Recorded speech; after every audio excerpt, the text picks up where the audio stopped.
Welcome to Sarasu சமையல். இன்றைக்கி நீங்கள் பார்த்துட்ருக்க இந்த கோலம் தாங்க எங்கள் வீட்டு வாசலில் போட்டேங்க. கோலம் சின்னதாக இருந்தாலும் பார்க்குறதுக்கு ஒரு மாதிரி நல்லா இருந்துச்சு, மங்களகரமாக இருந்துச்சுங்க. சரி, பிகினர்ஸ்க்கெல்லாம் இது வந்து ஈஸியாக இருக்கும் அப்படிங்கிறதுனால உங்களுக்கும் சொல்லி கொடுக்கலாமே அப்படின்னு தோணுச்சுங்க. வாங்க இப்போ இதை எப்படி போடுறதுன்னு நான் உங்களுக்கு சொல்லித்தரேங்க, பார்க்கலாம். ஃபஸ்ட்டு இந்த மாதிரி புள்ளி வச்சுட்டு ரொம்ப சின்னதாக போட்டு முடிப்போம் அப்படின்னு நினச்சிட்டு தாங்க போட்டேன். அப்படியே போட போட கொஞ்சம் கொஞ்சம் பெருசாகிக்கிட்டே போச்சு. சரி, பார்க்க அழகாக இருந்துச்சு. வாங்க இப்போ எப்படி போடுறது பார்க்கலாம்.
இப்போ நான் வாசலில் போட்ட அதே கோலத்தை தாங்க உங்களுக்கு நான் வந்து இங்கே போட்டு காட்டியிருக்கேன். வீட்டுக்குள்ளே வந்து போட்டிருக்கேன். இதை உங்களுக்கு எல்லாேருக்கும் ரொம்ப பிடிச்சிருக்குன்னு நினைக்கிறேங்க. பாருங்கள், வாசல்லையும் ரொம்ப அழகாக இருக்குது இல்லைங்களா?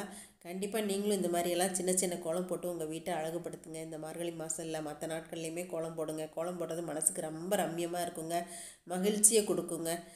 கண்டிப்பாக நீங்களும் இது மாதிரியெல்லாம் ட்ரை பண்ணி பாருங்கள். இதை பார்த்துட்டு எப்பயும் போல் உங்களோட ஃபீட்பேக் சொல்லுங்கள், ஷேர் பண்ணுங்கள், சப்ஸ்கிரைப் பண்ணுங்கள். சப்ஸ்கிரைப் பண்ணிவிட்டு பக்கத்தில் இருக்க பெல் பட்டனை மறக்காமல் ப்ரெஸ் பண்ணிவிட்டு ஆளுங்கிற ஆப்ஷனையும் கிளிக் பண்ணிக்கங்க.